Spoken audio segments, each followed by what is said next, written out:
Hi guys, I'm the British WW2 man. Now sorry about this video. I usually do a video series like my German medals and insignia video that I'm currently doing. Part one, two, three, four, etc. without any breaks in the middle. However, circumstances have changed a little bit. I've got a whole load of videos that I need to get uploaded to YouTube.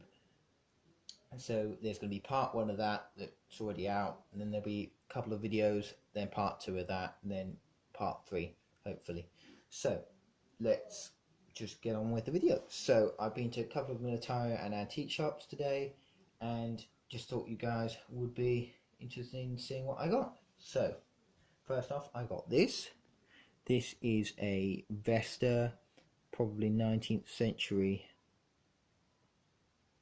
and here is the inside of it. It's not silver as far as I can tell. There's no hallmarks here, which is usually where they're hallmarked if they're silver ones. Very interesting. It's missing its little loop because there should be a loop here, then another loop like with this one here. So it's missing that bit. Apart from that, it's intact. It's got a very interesting bottom half here, which has kind of got a little serrated edge thing here, which one of my other ones doesn't have, you can see. So that's that. That was £10. I think it's pretty good. It probably is silver plated. It doesn't say if it's is or isn't, so take that as you will. It's just a late 19th century to early 20th century Vesta. So another thing I got was this. This is really awesome. It's from the same antique shop as I got that from. So I saw this and I thought about it, and then I went out of the shop and then basically went, I should have got that. So yeah, I'm just using scissors to open this. I should use my knife, but I can't find any knives at the moment.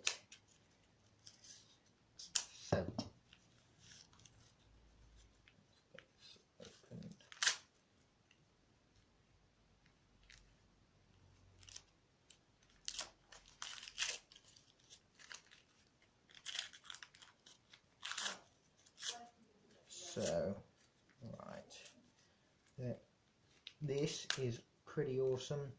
It's kind of a bit sketchy taking this home with me, because just of what it is, and if you get stopped by someone, for example, who wears a big blue uniform,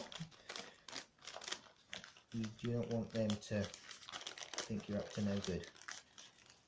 So yeah, I requested to have a receipt, I think, and I gave you one, I think. So here it is. Cutthroat razor. It says silver ring there. It's got a lovely, beautiful mother of pearl handle. And here's the blade. It's a little bit broken down here. But the thing is, it's made in Solingen, Germany. There's the other side of the blade. And Solingen, obviously, as quite a lot of people know, is where the Germans basically had their gigantic swords, knives, daggers, blades production from basically the medieval times right through until now, really. So I saw it, I liked it, and that's basically that. I really like it.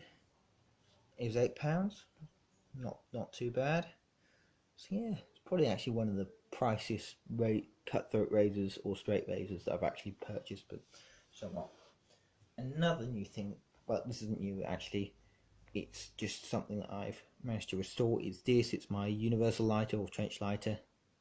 So it had a bit of an old flint had basically broken off and rusted inside of the where it actually sits normally, and also the spring had got stuck inside it, so I had to basically spend lots of time with wire and stuff trying to get it out.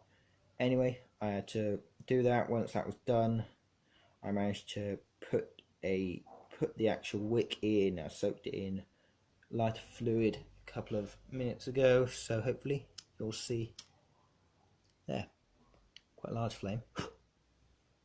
So yeah, pretty awesome that it still works after all this time. So yeah, possibly First World War. It might be earlier, it might be later.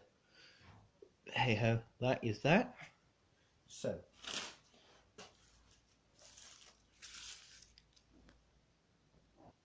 these here are the other things that I purchased today. So let's start off with something really interesting, which are these. These are two RAF composition books. These are supposedly for English actually, which is, well, this is for English, this one here, and this is for something else. It says Civics BK2 on the top, which is interesting. Anyway, they're both from the same guy, which is really awesome and interesting, so that's why I got it. Partly, and they're also £1 each, which I think is bloody good. So here's all the things. It only really has the first couple of pages written in, the rest of the pages aren't. However, in the back there's a whole load of these rather interesting things. It says, this one here, this piece of paper says the Education Act 1944. So yeah, got to go read through all of them. Really interesting. Then here is the other one here, and there's a newspaper cutting from 5th of July 1945. So it's just after the end of the war, and it's in basically the end of the war in Europe. I meant to say the war still continued until September 2nd with Japan. So yeah, it's basically just the British being involved in Japan. And on the back there's a whole load of other things. It's from something called the News Review, which is really interesting. So that is that there, and they're just really interesting. And this has got way more stuff inside it. It's got quite a lot of other things. Just, yeah, I'll look at that later. So £1 each for those. I thought couldn't go wrong. So yeah, another thing I got, this is a 1944 dated. On the base plate, I'll just focus the camera for you. Come on, focus.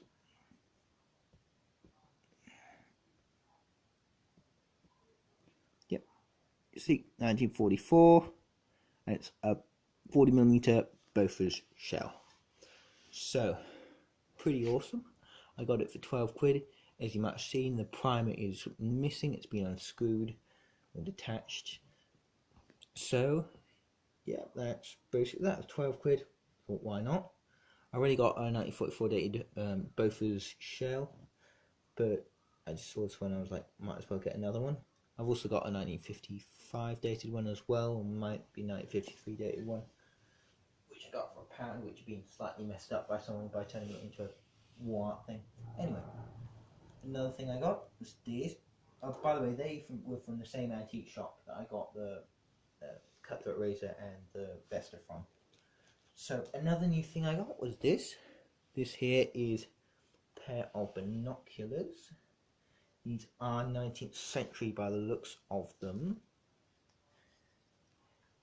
Slightly broken here on this ring, which is meant to slide over here, and then this little piece of leather which goes around like so. But surprisingly, even though they do look rather battered, they're very, very good quality to see through. I obviously can't show you on the camera how they work, but as in how well they work. So yeah, that's those. And the case is again a little bit broken, but I can always fix that with leather needles and thread and stuff like that. So that is those. That was 10 quid. I thought that was really good. I'll be using that for my American Civil War impression, just because it's quite similar to the binoculars and glasses that they used at the time. So moving finally onto these two. These two I think are these two were some of the most interesting ones that I bought. Sorry about that. Anyway, so yeah, two of the most interesting ones that I bought, and they were also the most expensive. So let's start off with this one here. These are from another antique shop. And so are they.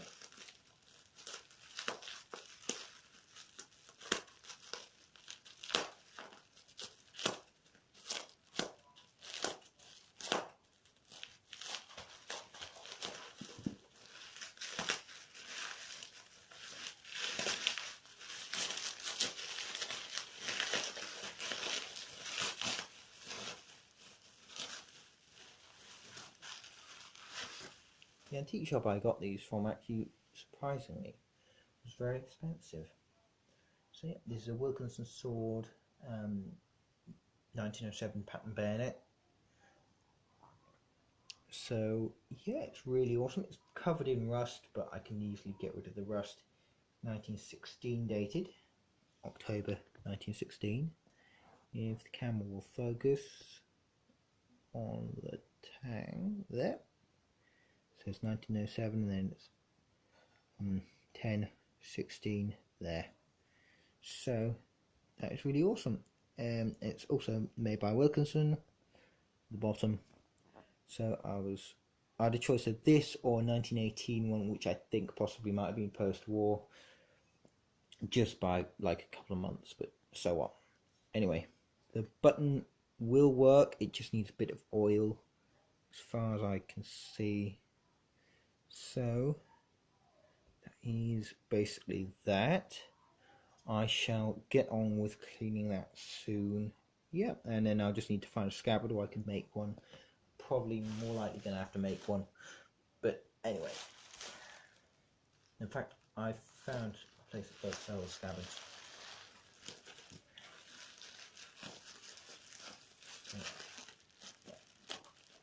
And also, if I go to somewhere like Stoney, if I'm finished training by that time, I might be able to find a 1907 bayonet scabbard there.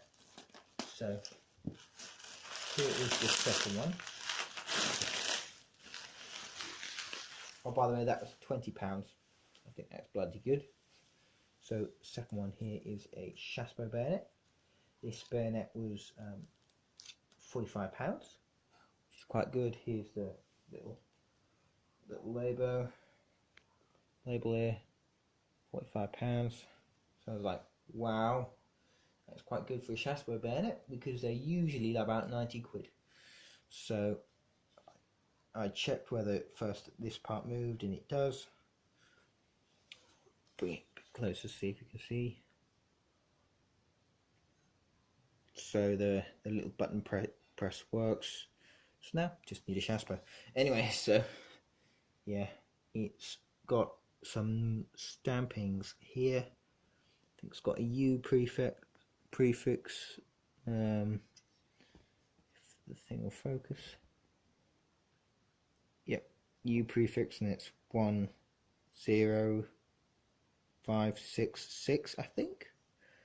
And then the actual bayonet has got a different prefix. It's a U9, no, different serial number, U94851 serial number. So yeah, it's absolutely lovely. I love it. It's great. And somewhere here, I think it's about here, it's got a little shield with an S. The camera will focus again.